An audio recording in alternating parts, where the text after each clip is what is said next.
Today in the Bionic shop, we're replacing shocks. Better, stronger, faster. Today we're going to change the shocks. This is the shock right here. It's mounted to the car with a single bolt on the top, and there's two bolts straddling the bottom of the shock. To get these shocks out, we do have to remove this metal panel here because we have to get to the top of this threaded bolt to be able to lock it in place to remove this nut.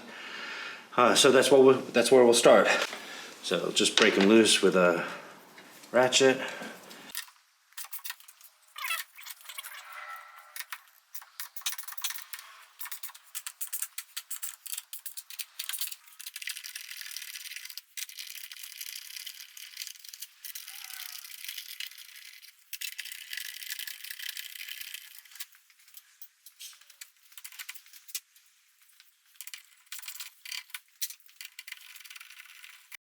Sorry we missed capturing the fiberglass plate being lifted out. Okay, so the first thing we're going to do is just take the spring tension off of the lower control arm by putting a jack underneath it. That way the shock doesn't drop out, the spring won't force it down. So why don't you go and hoist that up, Caden? Okay, so you have to turn it clockwise to get it to go up. Yeah, turn it all the way over and then start cranking away. There you go. Okay, now as it comes up, make sure you're not hitting any sensitive items underneath, like a Zerk fitting or one of the grease fittings. And get it right under the meat of that metal of the control arm.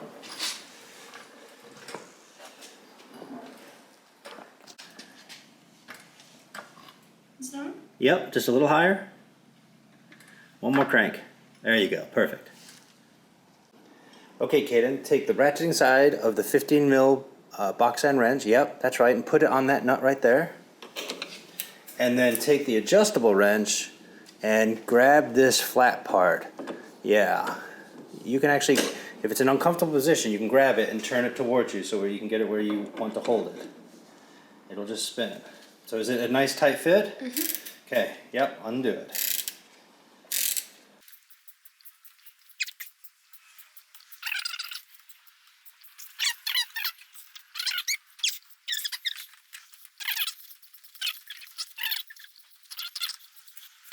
All right, so why don't you take the top washer off? So it's this. Yeah, and then there should be a rubber piece. See if that comes free. Might be jammed in there pretty good there. It's been there for years. Okay, Caden, why don't you try take the lower bolt off?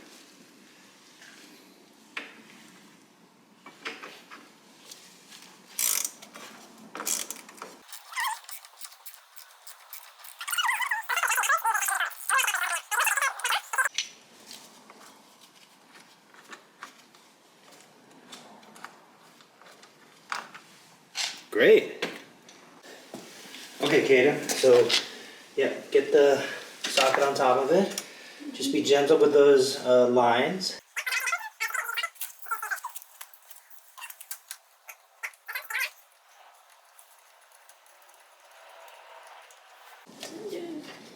Yeah. There you go. That was easy. All right. Okay, Caden, why don't we release the jack from underneath the shock now? Just nice and slow. Yeah. Okay, and just put it all the way down. So now let's take the shock out. So just lift it from the bottom. Swing it towards you a little bit and then kind of work it out of the top hole. Come on. There you go. Perfect. All right, there it is. We got the shock out. So this is the old shock, and right here, I don't know if you can see that, there's a date code. I believe that's the 22nd week of 2002. So I think this shock's 19 years old. Regardless, It's old. yeah, and it's just worth trying to see. I mean, you can see some of the fittings are kind of worn out. It'll be fun to see what difference it makes on this new shock. They definitely look different. And you can see here, so we'll be reusing these two bolts that came off of the lower bracket, but on the top, the new one comes with its own new retaining bolt. Okay, Caden, putting the new shock in is just the opposite of taking the old one out. So like this. Yeah. Is that lined up? It is. And just grab the 2 bolts. So I'll put it in here.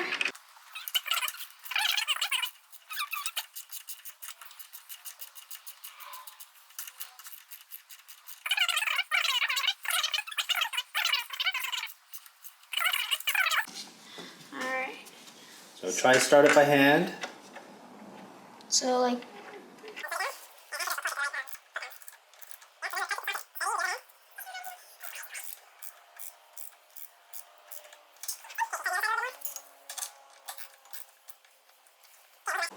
okay, so I put the rubber thing on first, and then the metal washer, and then the nut. That's right. So I think it's the blue Yeah. down.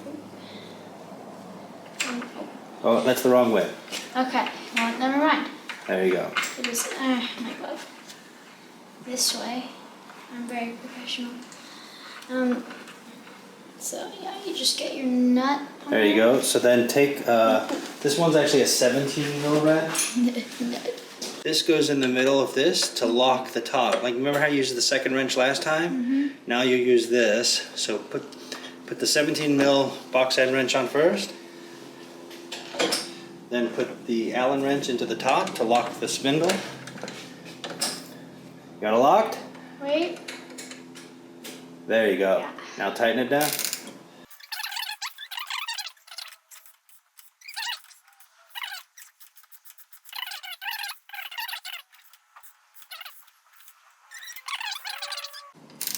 We'll do a final tighten on it when we get the car down on the ground. People say you're supposed to do the final tightening when it's fully loaded. Although we have a load on the wheel because we have it jacked up, it's just, we'll do a check once it's on the ground. So we'll get it pretty close. Alright, why don't you leave it right there and we'll check it when it's on the ground. You can pull the Allen wrench out first next time and it just, Oh. there you go. Makes it easy. Good job. Okay. Alright, you changed the shock. Professional. Okay, so here we've moved on to the passenger side rear shock, and we'll just get zoomed in and start taking it apart. So here's the rear shock. It's got an 18 mil headed bolt going through the top with an 18 mil nut on it. And I think there's something similar on the bottom end, but we'll check that out when we get to it. But I'm just gonna lock the nut in. It's a little bit more constrained on the nut side, so I'm just gonna turn the bolt. And yeah, so we'll just get this off.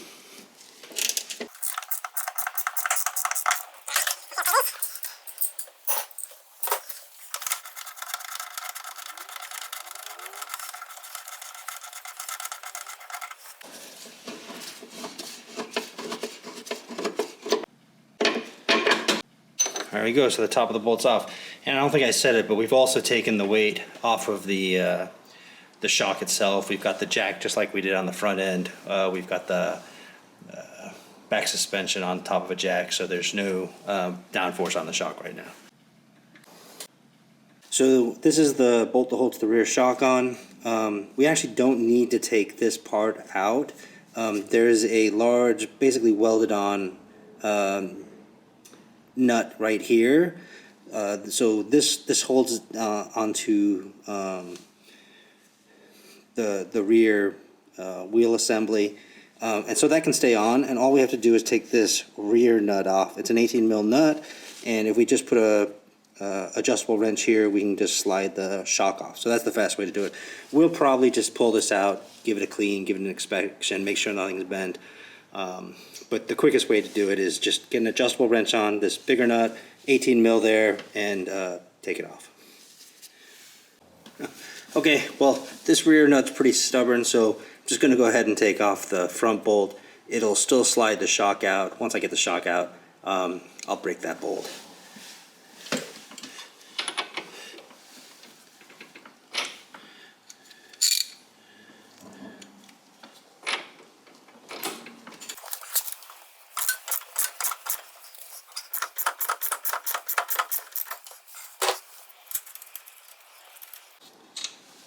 There you go. And so now I can just slide this out, shock will come with it, and then we'll take the shock, the bolt actually retaining the shock onto the arm off on the bench. And we'll just use a ball peen hammer to persuade it out. Not too bad.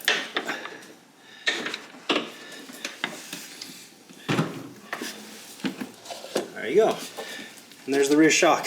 All right, let's see how difficult it is to compress the new shock versus the old shock and see how quickly each shock recovers from full compression.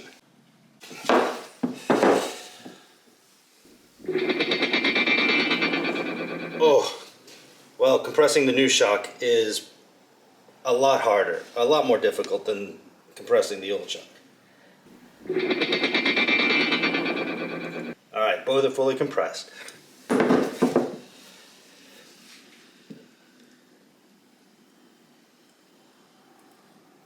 That's a big difference.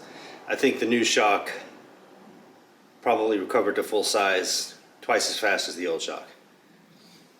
Great, let's put it on. Okay, so I've got the new shock already pre-mounted to that same piece, the same attachment bolt that we took off. Just easier versus climbing under the car. And we'll just slip it back into place.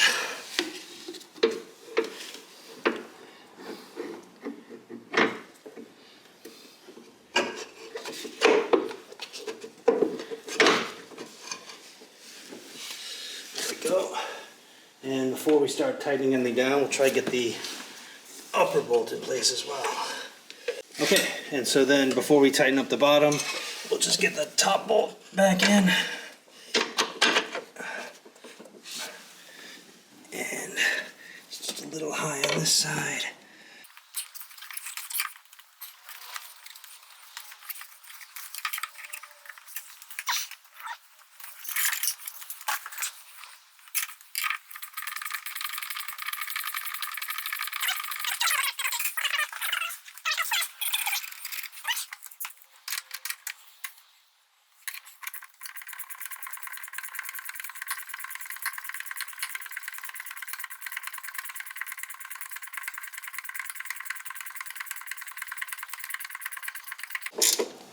Alright, so we won't tighten that down too tight until we get the bottom one tightened up. Okay, so goes the washer and the nut.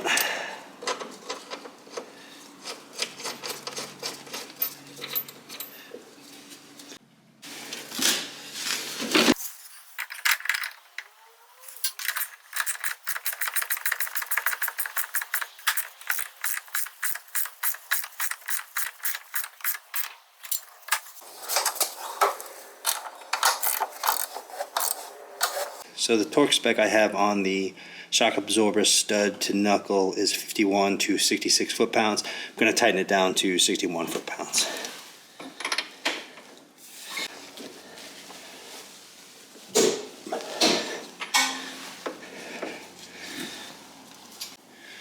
And 61 pounds at the top as well.